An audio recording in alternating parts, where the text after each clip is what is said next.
hijos. Así es de que vamos a tener un corazón dispuesto a escuchar la palabra de Dios, hermanos. Recordemos que esta palabra nunca vuelve vacía, y sobre todo si el corazón al cual se refiere la palabra es un corazón fértil, es un corazón receptivo, un corazón que anhela escuchar de Dios. Y vamos a ver entonces algunos versículos que tienen que ver con el tema de esta noche. Primero les invito a que busquemos la segunda carta a Timoteo, capítulo 3. Segunda carta a Timoteo, en el capítulo 3, dice la palabra de nuestro Dios lo siguiente: también debes saber esto. El apóstol Pablo le está hablando a Timoteo. También debes saber esto, que en los postreros días vendrán tiempos peligrosos, porque habrá hombres amadores de sí mismos, avaros, vanagloriosos, soberbios, blasfemos, desobedientes a los padres, ingratos, impíos. Lean el 3, hermanos. Sin afecto natural, implacables, calumniadores, impertinentes, crueles, aborrecedores de lo bueno, traidores, impetuosos, infatuados, amadores de los deleites más que de Dios, que tendrán apariencia de piedad, pero negarán la eficacia de ella. A estos evita. Hasta ahí, hermanos. Me impresiona ver la descripción que el apóstol Pablo le da a Timoteo en torno a esos postreros días, postreros tiempos peligrosos. Y aunque esto sucedió hace ya muchos años atrás, estos tiempos peligrosos, hermanos, siguen siendo latentes. Por eso tenemos que estar cada día considerando lo que Dios nos dice a través de su palabra, para que cuando encontremos estas corrientes, estas personas cuyo enfoque es las riquezas u otras cosas más, nosotros permanezcamos en la verdad. Y nosotros creemos que Cristo es la verdad, creemos que su palabra es verdad. Dice aquí la escritura: tendrán apariencia de piedad, pero negarán la eficacia de ella. A estos, dice, a estos tienes que evitar.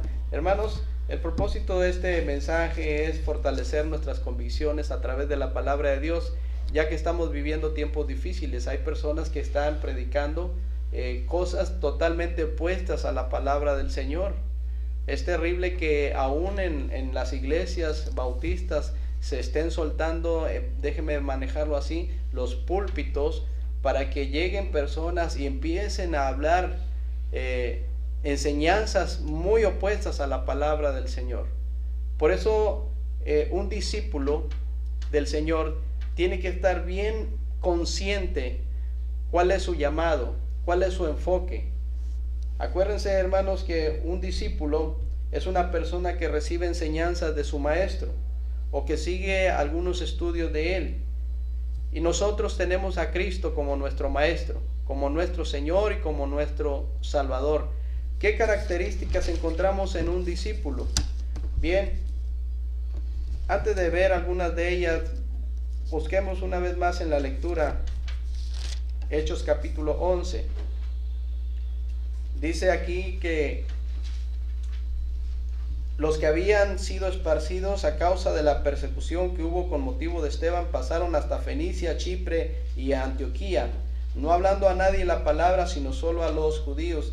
Sucesivamente encontramos a los primeros cristianos que padecieron por causa del evangelio. Y ahí en el versículo más adelante dice la palabra de Dios, versículo 26: y se congregaron allí todo un año con la iglesia y enseñaron a mucha gente. ¿Y qué sigue más adelante, hermanos? Dice: y a los discípulos se les llamó así cristianos por primera vez en Antioquía. Esta descripción, hermanos, que la gente le daba a los discípulos era despectiva, era en burla. Era como si hoy una persona se burla de ti y te dice, mira, ahí va el hermanito, o ahí va el aleluya. Esta palabra la decían a los discípulos del Señor despectivamente. Así como la palabra bautista, muchas personas, hermanos, de nuestras congregaciones ignoran por qué nos llamamos bautistas. Y quiero decirles que no nos llamamos bautistas por Juan el Bautista, de ninguna forma. Anteriormente, los que no estaban de acuerdo con los principios bíblicos, como tal lo enseñaban otras personas, notaban que la Biblia decía otras cosas, por ejemplo, acerca del bautismo. Ellos miraban las enseñanzas del Señor, las apropiaban y decían, queremos hacer las cosas tal y como les dice el Señor. Y anteriormente se le llamaban anabaptistas. Despectivamente decían, mira, ahí vienen los anabaptistas, que quiere decir rebautizadores. Porque notaban que las enseñanzas que el Señor les daba no eran lo que la gente, lo que los mandamientos de hombres estaban estipulando. Por esa razón querían hacer lo correcto. Querían seguir al Señor. Y les decían despectivamente los anabaptistas, los rebautizadores. No elegimos llamarnos bautistas. Algo muy parecido con los de Antioquía, ¿verdad? Entonces, hermanos, ¿pero qué cosas distinguen a un discípulo? Recordemos que existe un llamado principalmente a la salvación. La Biblia nos dice en Hechos 4, capítulo 4, versículo 12, en ningún otro hay salvación, porque no hay otro nombre bajo el cielo dado a los hombres en que podamos ser salvos. Importante, hermanos, subrayar la salvación en Cristo Jesús. Para que una persona sea discípulo del Señor, primeramente tiene que tener la salvación, que es en Cristo Jesús. Porque de otra forma no va ni a comprender, ni a discernir las cosas que la palabra de Dios nos dice. Recordemos que el hombre que no tiene a Cristo es el hombre natural, es el hombre que no percibe las cosas, que le son locura, y que la única forma de entenderlas es por medio del Espíritu Santo. Te pregunto, ¿tienes el Espíritu Santo? Amén. En el cual, habiendo oído la palabra de verdad del evangelio de vuestra salvación y habiendo creído en él, fuisteis sellados con el Espíritu Santo de la promesa. Hermanos, qué difícil es cuando las falsas enseñanzas se están ahí introduciendo poco a poco en las iglesias. Me llenó de tristeza ver a un joven con mucho futuro, digámoslo así, en el ámbito del ministerio, pero por corrientes extrañas ahora se está empapando de ideas muy diferentes y señala que las personas no tienen ahora que recibir a Cristo como su Salvador personal. Ahora creen que son los que se introducen y hacen una exégesis de los temas y empiezan a alardear de algunas materias complementarias que llevan, algún hebraísmo, etcétera, y llegan al punto de negar la salvación que es en Cristo Jesús. No necesitas recibir a Cristo como tu Salvador, solo tienes que creer y arrepentirte, dicen ellos. Y esto nos lleva a un punto peligroso en cuestión de la doctrina. Hermanos, nosotros estamos para compartir el Evangelio y que el Señor Jesucristo transforme la vida de las demás personas, pero a partir de la salvación que es en Cristo Jesús. Cuando hablamos de un llamado a la salvación, esto incluye varios aspectos muy importantes. Por ejemplo, el Señor nos ha salvado de la condenación eterna. ¿Estamos de acuerdo, hermanos? Amén. Quiero decirles que si tan solo esto lo arropáramos de una manera franca hacia cada uno de nosotros, como el Señor nos dio con ojos de amor y de misericordia y nos salvó de esa condenación eterna. Vean lo que dice Lucas capítulo 16 versículo 19. Ustedes conocen estos pasajes, pero vale la pena hacer hincapié en estos versículos, hermanos. Dice la palabra de Dios en Lucas 16 versículo 19 en adelante: había un hombre rico que se vestía de púrpura y de lino fino y hacía cada día banquete con esplendidez Había también un mendigo llamado Lázaro que estaba echado a la puerta de aquel, lleno de llagas, y ansiaba saciarse de las migajas que caían de la mesa del rico, y aun los perros venían y le lambían las llagas. Hermanos, esta es la antesala de la vida de un hombre que tenía todo, económicamente hablando, pero por dentro estaba vacío. Y había un hombre que no tenía absolutamente nada y aún estaba enfermo. Pero dice la palabra de Dios, aconteció que murió el mendigo y fue llevado por los ángeles al seno de Abraham, y murió también el rico, y dice, y fue sepultado.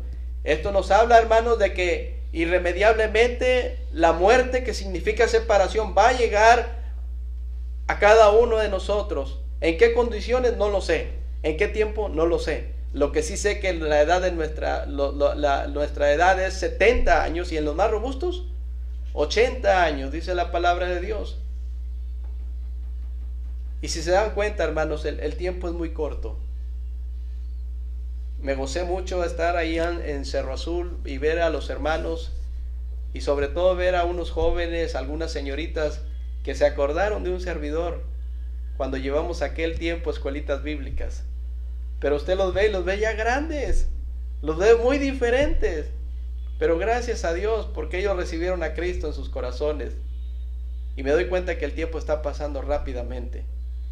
Le llegó la muerte a este hombre, Lázaro, y fue llevado por los ángeles al seno de Abraham.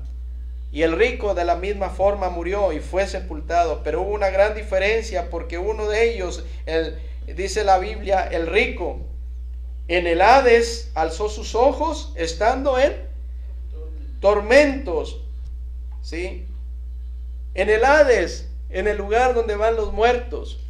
Recordemos que hoy el paraíso está en el tercer cielo, hermanos.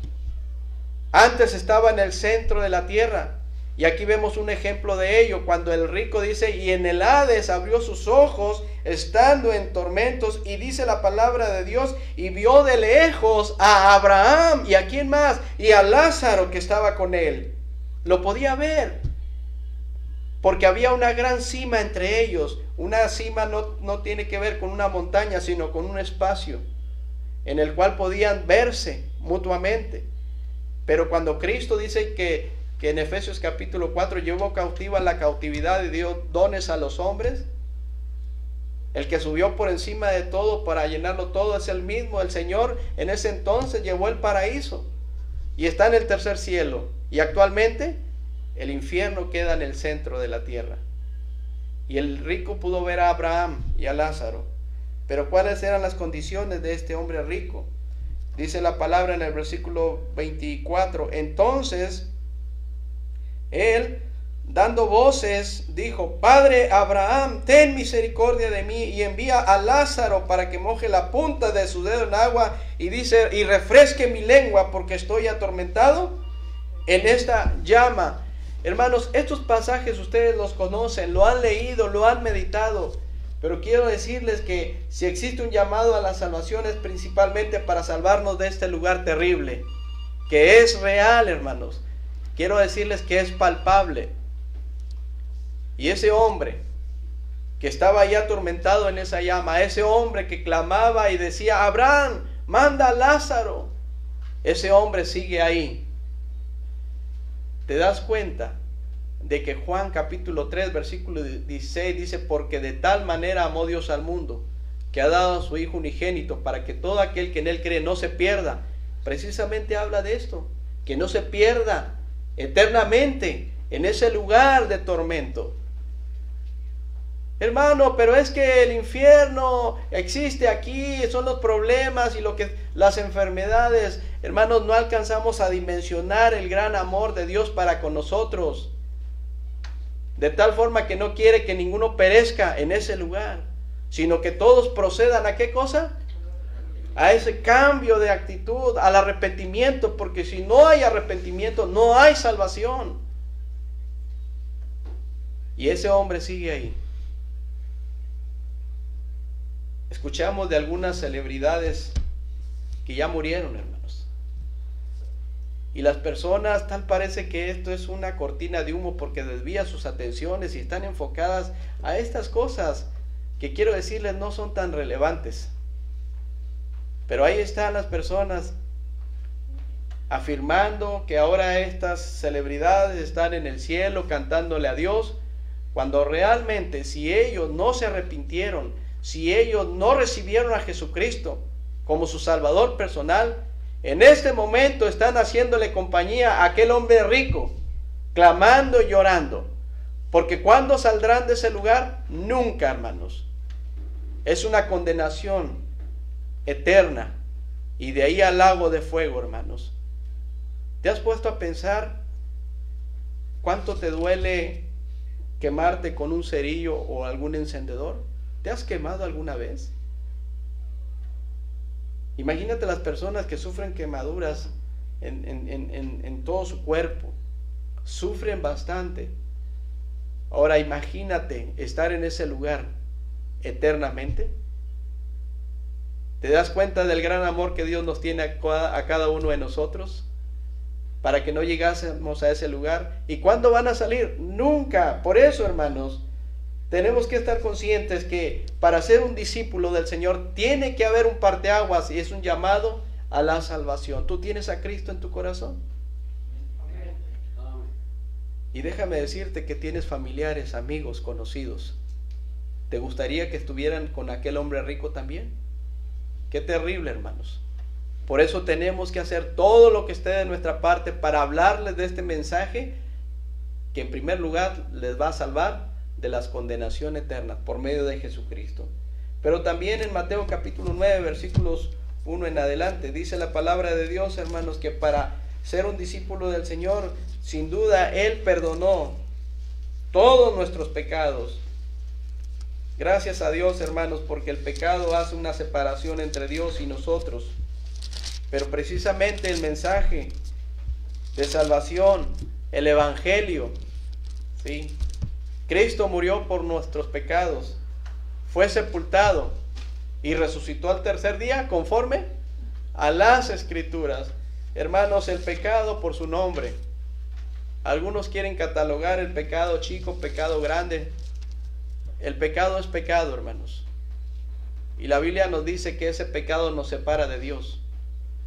Y te puedo asegurar que hoy en este día, tú y yo también hemos pecado. Pero Dios conoce tu corazón. Y quiero decirte que aunque ciertamente el pecado nos separa de Dios, en Cristo ya no es igual. En Cristo, todos nuestros pecados han sido perdonados. Amén. Amén. Porque el acta nos era contraria. Y dice aquí en Mateo capítulo 9, entonces entrando Jesús en la barca, pasó al otro lado y vino a su ciudad. Y sucedió que le trajeron un paralítico tendido sobre una cama. Y al ver Jesús la fe de ellos, dijo al paralítico, ten ánimo, hijo. ¿Qué más? Tus pecados te son perdonados. Y en este evento encontramos varias cosas importantes. Número uno, que solamente Cristo tiene el poder para perdonar pecados, hermanos. Nadie más. Ese pecado es como una gangrena en el ser humano, que lo único que lo hace es llevar su pensamiento para hacer de continuo solamente lo malo. Es más factible que los niños cuando van creciendo, hermanos, desarrollen una tendencia, una inclinación hacia lo malo que a lo bueno, por la naturaleza pecaminosa. Dice la palabra de Dios, por tanto, como el pecado entró en el mundo por un hombre y por el pecado la muerte. Complételo, por favor. Gracias. Así la muerte pasó a todos los hombres por cuanto todos pecaron. No hay justo ni aun uno. No hay quien haga lo bueno. No hay quien busque a Dios. Aún a todos se desviaron. Todos se han corrompido. Y sabes, hermano, ese pecado es como aquel hombre leproso que gritaba y le decía al Señor que lo ayudara. Esa lepra, hermanos, que cae a pedazos partes de su cuerpo.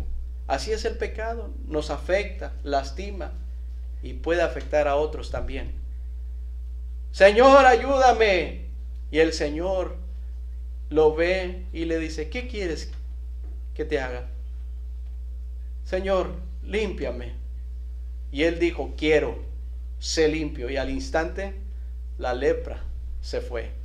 Así nosotros, hermanos, esos pecados fueron clavados en la cruz. Fueron perdonados todos nuestros pecados, pasados, presentes y futuros por el Señor Jesucristo. ¿Quién puede perdonar pecados?, decía la gente que estaba ahí amontonada, sino solamente Dios. Pues Jesús es Dios, hermanos.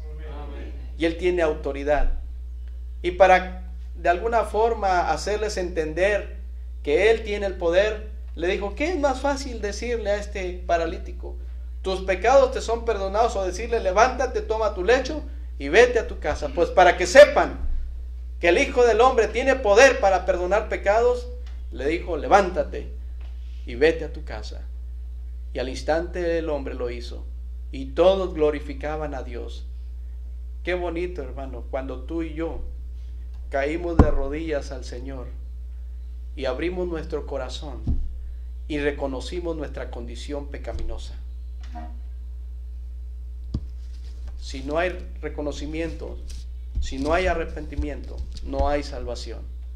¿Sabes qué es el arrepentimiento? Es un cambio de actitud, es un cambio de dirección. Yo lo he ilustrado de esta forma porque es una forma en que a mí me queda muy claro el asunto. Y me dice Dulce, es que a lo mejor ese ejemplo es muy fuerte, pero le digo, es que en realidad así es. Y por eso lo comparto. Un hombre estaba en el supermercado con una mujer, y su esposa llega también y lo ve de lejos con la otra mujer, y ya cuando lo tiene de frente le empieza a reclamar y le dice, ¿quién es esta mujer? Y con las excusas baratas de aquel hombre decía, pues es mi prima, pero ¿por qué la llevas de la mano? Y empezó a acorralarlo con las preguntas, hasta que aquel hombre dijo, bueno, ya, tú me descuidaste, perdóname, ¿no? Y le pidió perdón, porque primero empezó a decir tantas cosas, pero ya perdóname, ya. Ese es un ejemplo, hermanos. Pero hay otro ejemplo en donde está la esposa ahí en el sofá acostada, y llega el esposo, y sin que ella sepa absolutamente nada, él va y le dice, esposa, perdóname porque te he fallado y he sido infiel. Ahora merezco que me corras de la casa. Y empezó a decirle. La pregunta es, hermanos, ¿quién de estos dos hombres estaba arrepentido? ¿El primero o el segundo? El primero porque lo cacharon, pero el segundo, su esposa no sabía. ¿Entiendes ahora el arrepentimiento? Hermanos, y Dios ve el corazón cuando hay un arrepentimiento. Por eso es muy importante que nos apeguemos a la vid. ¿Han oído ustedes, hermanos, de falsos hermanos? De falsos maestros, falsos apóstoles, que andaban con el Señor, pero que después se disiparon y siguen ahí. Yo te invito a que reflexiones y confrontes en cierta manera aquella decisión que tomaste por Cristo como tu Salvador personal. No, nosotros no podemos juzgar. Tú eres salvo, tú no lo eres. Nosotros no podemos, hermanos. Tenemos algunas referencias que el Señor nos ha dado. En esto conocerán todos que sois mis discípulos si tuvieren amor los unos a los otros. Es una referencia. ¿Sí? Por sus frutos los vas a conocer, me dice el Señor. Si es un discípulo mío, vas a ver los frutos. Y va a dar a 100, a 60, porque es un hijo mío. Lo vas a ver. Hasta ahí, hermanos. Pero yo no sé lo que hay en el corazón de cada persona. Pero Dios y la persona sí lo sabe. Y qué triste es que nos pasemos los años que sean necesarios aquí en este mundo y en la iglesia, y se llegue ese momento en que los libros van a ser abiertos. Y el que no fue hallado escrito en el libro de la vida fue echado al lago de fuego. ¿No te pone a pensar esto, hermano? ¿Sabes que el apóstol Pablo visitaba las iglesias desde Jerusalén hasta Ilírico y las iba y las confirmaba en la fe? Con ese propósito. Luego en la iglesia de Corinto se estaban desviando y fue el apóstol Pablo y les predicaba y les hacía ver lo importante que es retener la sana doctrina y que se den cuenta de que en Cristo todos nuestros pecados fueron perdonados y que es necesario dar frutos dignos de arrepentimiento. En aquel día me dirás: Señor, Señor, en tu nombre hicimos muchos milagros. Señor, Señor, en tu nombre. Yo iba a la iglesia, podríamos aterrizarlo así. Yo cantaba, yo diezmaba y ofrendaba. Pero nunca hubo arrepentimiento. Apartados de mí, hacedores de maldad, dirá el Señor. Hermanos, para ser un discípulo hay que entender que todos nuestros pecados han sido perdonados, como este hombre. Pero también hay que entender que para que seamos unos discípulos, o las cualidades, hay una reconciliación. Vean 2 Corintios capítulo 5. Hay una reconciliación con Dios, porque antes éramos enemigos de Dios. Segunda carta a los Corintios capítulo 5. Versículo 11 en adelante dice la palabra de Dios: conociendo pues el temor del Señor, persuadimos a los hombres, pero a Dios le es manifiesto lo que somos. Y espero que también lo sea a vuestras conciencias. No nos recomendamos pues otra vez a vosotros, sino os damos ocasión de gloriarnos por nosotros, para que tengáis con qué responder a los que se glorían. ¿En qué cosa, hermanos? Terrible. En las apariencias y no en el corazón. Y se dice que las apariencias, gracias, engañan. Porque si estamos locos es para Dios, y si somos cuerdos es para vosotros. Porque el amor de Cristo nos constriñe pensando esto, que si uno murió por todos, luego todos murieron. Y por todos murió, para que los que viven ya no vivan para sí, sino para aquel que murió y resucitó por ellos. Qué bonito versículo, hermanos. Es como Gálatas 2:20. Dijo el apóstol Pablo: con Cristo estoy juntamente crucificado, y ya no vivo yo, mas vive Cristo en mí. Y lo que ahora vivo en la carne, lo vivo en la fe del Hijo de Dios, el cual me amó y se entregó a sí mismo por mí. Qué bonito es considerarnos de esa forma, crucificados juntamente con Cristo. Dice el versículo: de manera que nosotros de aquí en adelante a nadie conocemos según la carne, y aun si a Cristo conocimos según la carne, ya no lo conocemos así. Este versículo es muy bonito y muy importante. Léalo, por favor. 17.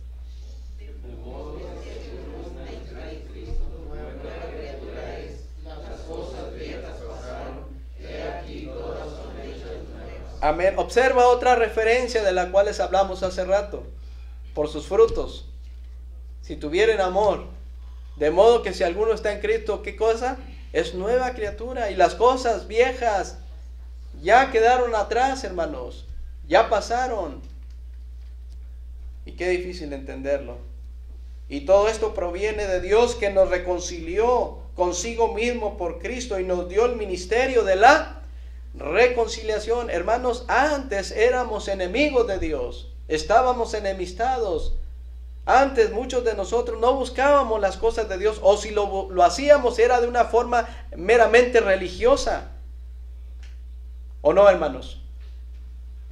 Y andábamos dando rienda suelta a nuestros deseos, a nuestras concupiscencias, y éramos enemigos del Señor. Pero en Cristo hemos sido reconciliados. Y ahora Él nos ha dado un ministerio precioso, y es el ministerio de la reconciliación. Algunos dicen: hermano, yo no tengo un ministerio en la iglesia. Quiero decirte que si ya tienes a Cristo en tu corazón, tienes este precioso ministerio, igual que todos, de salir de este lugar y hablarle a las personas de Cristo como el Salvador. Tenemos ese ministerio precioso, el de la reconciliación. Hermanos, una cualidad más es ser parte de la familia de Dios. Juan 8:39. Juan 8:39. Dice aquí la escritura.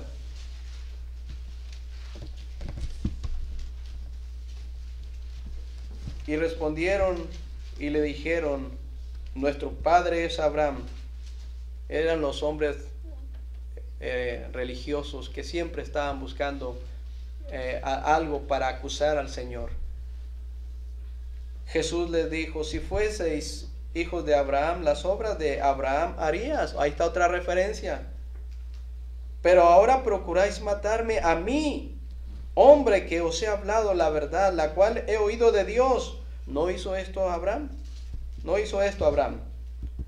Vosotros hacéis las obras de vuestro padre. Entonces le dijeron, nosotros no somos nacidos de fornicación. Un padre tenemos que es Dios, según ellos.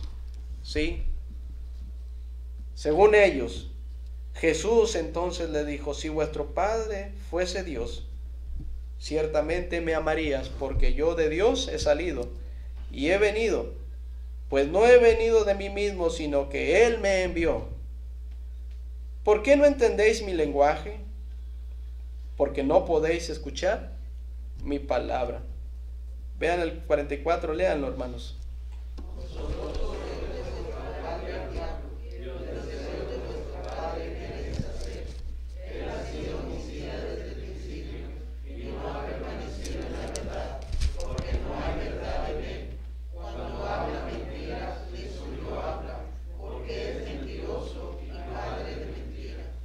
Y a mí, porque digo la verdad, no me creéis.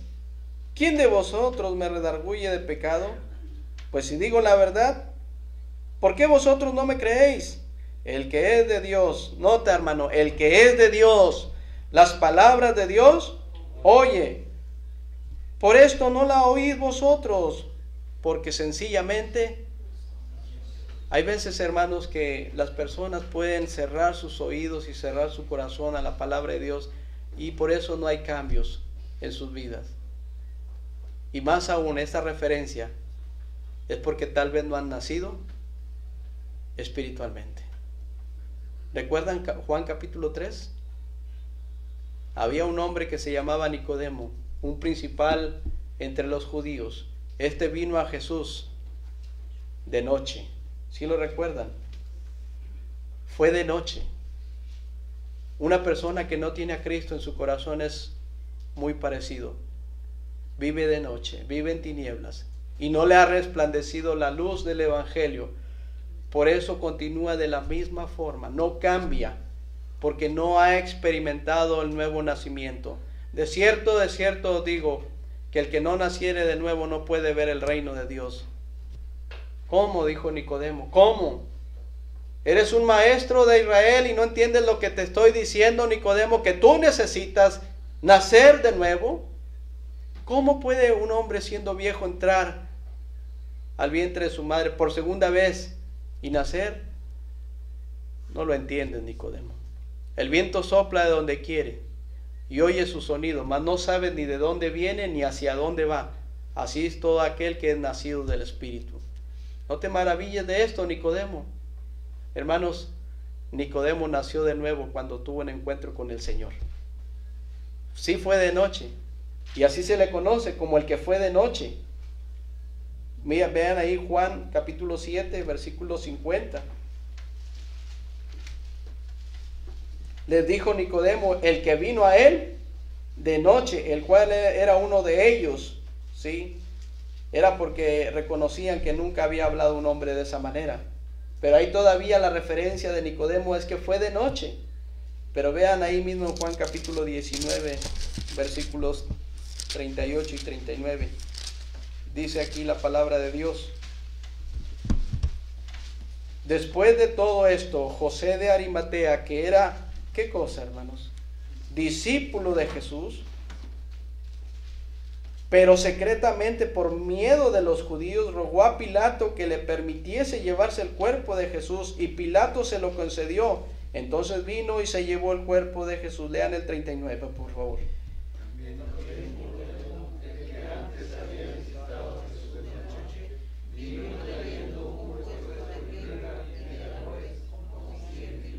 Gracias, hermanos. Dice que ahí venía aquel hombre, el que antes.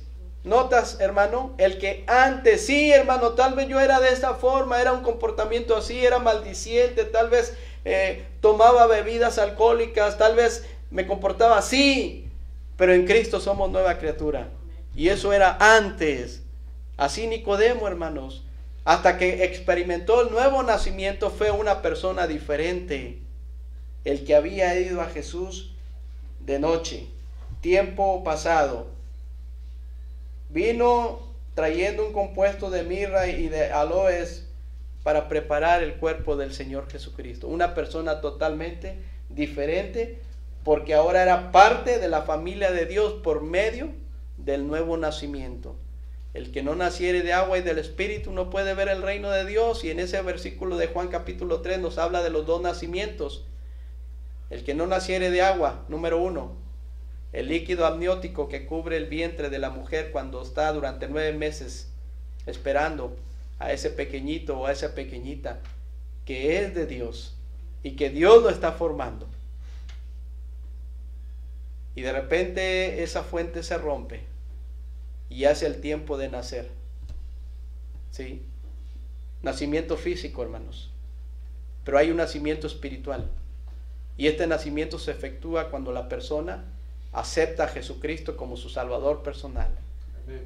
Le dice: creo, Señor, me arrepiento, perdóname, límpiame y sálvame de la condenación eterna. Y quiero ser parte de tu familia preciosa. Hermanos, tengamos cuidado con esos falsos maestros que están diciendo que no es necesario recibir a Cristo como su Salvador personal. ¿Saben, hermanos? Lo mejor que ha sucedido a nuestras vidas es precisamente eso, que Cristo ha llegado a nuestro corazón y que somos sus hijos. Y por eso mismo, nosotros no vamos a ese lugar de tormentos. Un día, hermanos, un día estaremos delante de Él y vamos a ver esa hermosura, no como lo narra Isaías, porque ahí fue totalmente deshecho su rostro, pero lo vamos a ver. ¿Quieres pensar en ese momento? Glorioso. Y además, a todos aquellos que ya están en la misma presencia del Señor. Bendita es la salvación. Gracias a Dios, hermanos, porque somos familia de Dios. Y gracias a Dios, porque esto nadie lo va a cambiar. Mientras tanto, permanezcamos firmes en la sana doctrina. Y esos falsos maestros, Dios ya tiene designado su tiempo y sus formas. Hermanos, cada día tenemos que fortalecernos más en la palabra del Señor. Dios los bendiga, hermanos. Amén.